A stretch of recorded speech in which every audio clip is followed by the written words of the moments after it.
జనాలు ఏదో ఆశపడి ఈయన కూడా జగన్మోహన్ రెడ్డి గారి కన్నా ఎక్కువ చేస్తాడేమో అని చెప్పేసి ఆశపడ్డారు తప్ప పాపం వాళ్ళకి తెలియదు.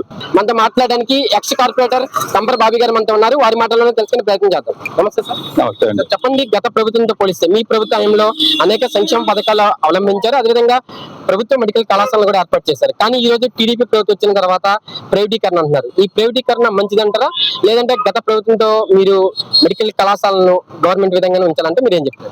మీ అందరికీ తెలుసండి, జగన్ గారి యొక్క ముఖ్య ఉద్దేశం పేదవాడు కింద ఉండిపోకూడదు, వాడు కూడా అందరిలాగా చదువుకోవాలని చెప్పి ఒక మంచి సంకల్పంతో ప్రారంభించిన దీన్ని పూర్తిగా ఈ ప్రభుత్వం ఏం చేసిందంటే నిర్వీర్యం చేసేసి దాన్ని మళ్ళీ ప్రైవేట్, మీకు తెలియదు ఏమందంటే ప్రైవేట్ కాలేజీలో ఎంతమంది చదువుకోగలరు?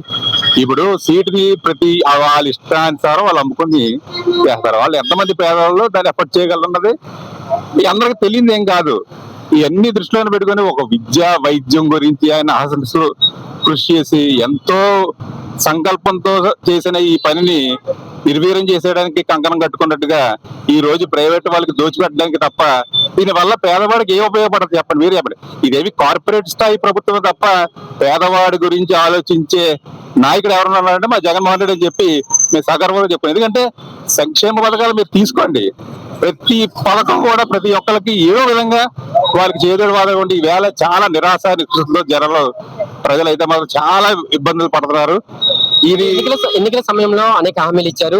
సూపర్ 6 అంటూ హామీలు ఇచ్చి ఈ రోజు అధికారంలోకి వచ్చారు. మరి సూపర్ 6 అనేది అమలు చేస్తామని టీడీపీ ప్రభుత్వం చెప్తుంది. ముఖ్యంగా ఈ ఫ్రీ బస్సు కూడా ఎఫర్ట్. అసలు ఏంటి మరి ఈ సూపర్ 6 హామీలు అమలు చేశారని మీరు భావిస్తున్నారు?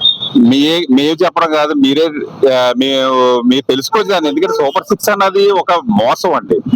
ఎందుకంటే జనాలు ఏదో ఆశపడి ఈయన కూడా జగన్మోహన్ రెడ్డి గారి కన్నా ఎక్కువ చేస్తాడేమో అని చెప్పేసి ఆశపడ్డారు తప్ప పాపం వాళ్ళకి తెలియదు. చంద్రబాబు నాయుడు గారు ఎప్పుడు మోసాన్ని ముందు ఉండి తర్వాత అయింది తప్ప. ఎందుకంటే ఏం అమలు చేశారో మీకు తెలుసు. ఇప్పుడు గ్యాస్ సిలిండర్ అన్నారు, ఎంతమందికి వచ్చిందండి? ఇప్పటికి సంవత్సరం అయింది గవర్నమెంట్ వచ్చి, ఎంతమందికి సిలిండర్లు వచ్చినాయి, ఎంతమంది ఎన్నిసార్లు ఇచ్చారు మీకు తెలియదు ఏం కాదు కదా. అలాగే ఫ్రీ బస్ అన్నారు, ఫ్రీ బస్ ఎక్కడికి తిరుగుతుంది అసలు? స్కామ్ అంటూ కూడా ఈరోజు మీ ప్రభుత్వం పైన బురద చల్లే ప్రయత్నాలు చేస్తున్నారా? జోగి రమేష్ అరెస్ట్ కూడా, అంటే ఒక్కొక్కరిగా కేసులు పెడుతున్నారు, అక్రమ అరెస్టులు చేస్తున్నారు. ఏమంటే చేసుకోవడానికి వాళ్ళు చెప్పుకోవడానికి ఏమీ లేదు, చేసింది ఏమీ లేదు. చేసిన దానికి ఏమీ లేనప్పుడు ఏం చేస్తారంటే డైవర్షన్ అనేది అంతే.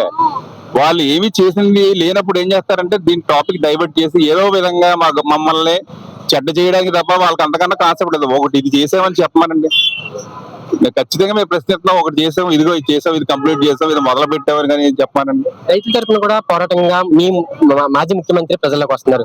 అంటే ప్రజలకు వస్తున్న కొద్దీ ఆదరణ అయితే చాలా ఎక్కువగా వస్తుంది. ఇవి చూసి టీడీపీ అనేక మొదటి జిల్లా ప్రయత్నాలు కూడా చేస్తున్నాయి. జనం లేరు, అసలు ఏంటి లేరండి. రైతులు అన్న వాళ్ళు గతంలో ఒకసారి ఆల్రెడీ వ్యవసాయం ఎందుకు దండగా అని చెప్పింది చంద్రబాబు నాయుడు గారి మాటలో మనకు తెలియదు ఏం కాదు. మళ్ళీ ఒకసారి మోసపోయారు. వాళ్ళందరూ ఇప్పుడు తెలుసుకుంటున్నారు జగన్ గారి పాలనలో సుభిక్షంగా వాళ్ళందరూ. ఈ రోజు మన వరదలు వచ్చినాయి కూడా ప్రతి క్రాప్ కి ఇన్సూరెన్స్ అన్ని ఉండి ఇప్పుడు ఏమున్నాయండి చెప్పండి? ఎంతమంది ఇవాళ నాశనం అయిపోయి మనం వచ్చిన ఈ వరదలకి మన తుఫాను కారణంగా ఎంతమంది నష్టపోయారు అన్నది తెలియదు ఏం కాదు. మీకు చెప్తున్నారు కదండి, చేసింది ఏమీ లేక, చెప్పుకోవడానికి ఏమీ లేక అది చేశారు ఇది చేశారు. ఇప్పుడు వాళ్ళు మొన్న ఏదో ఆ గుడికి సంబంధించిన ఇన్సిడెంట్లు జరిగినాయి, చనిపోయారు. ఇవన్నీ డైవర్షన్ అనమాట. దాని నుంచి డైవర్ట్ చేయడానికి ఇవన్నీ ఇలాగా లెక్కర్ స్కామ్ అని అదని ఇదని తప్పు. మాకైతే ఖచ్చితంగా నమ్మకం ఉంది, కోర్టులు ఉన్నాయి, మేము చేసావా లేదా అని చెప్పి కోర్టులు తెలుస్తాయి. ఎందుకంటే అధికారం ఉంది కాబట్టి మా మీద కేసులు పెడుతున్నారు, అంతకన్నా ఏం చేయలేరు కదా.